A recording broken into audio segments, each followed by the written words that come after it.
First World War. It starts with literally horses and carriages and ends with tanks. So it's the moment where modern war, you could argue, begins. From the very beginning, I felt this movie should be told in real time. Every step of the journey, breathing every breath with these men, felt integral. And there is no better way to tell this story than with one continuous shot. 3, 2, 1, go, go!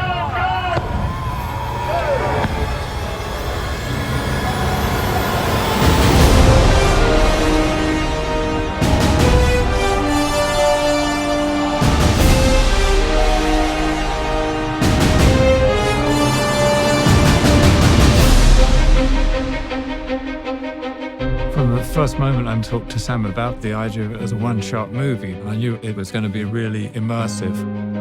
It's meant to make you feel that you are in the trenches with these characters. The film in itself is a slice of time. These two young men get sent on a mission to deliver a message to stop an attack. So they've got to cross into enemy territory on a race against time to deliver a message that will save 1,600 lives. And the camera never, ever comes away from the two characters. There's always that sort of get-out-of-jail card that you have with a movie. Well, you know, we might be able to cut around this, or we might take that scene out. That's not possible on this film. The dance of the camera and the mechanics all have to be in sync with what the actor's doing. When you achieve that, it's really beautiful and exhilarating.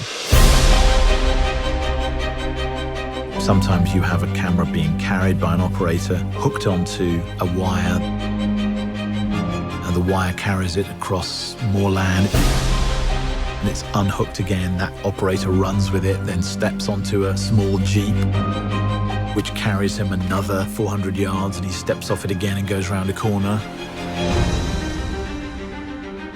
Let's go back to 1. This film does not take place in a series of interiors. This is endless exteriors. No location ever repeats, so you're constantly moving through landscapes.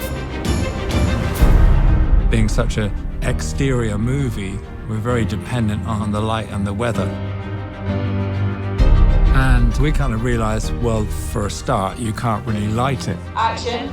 Because, you know, if you were running down a trench and turning around 360 degrees, there's nowhere to put a light anywhere.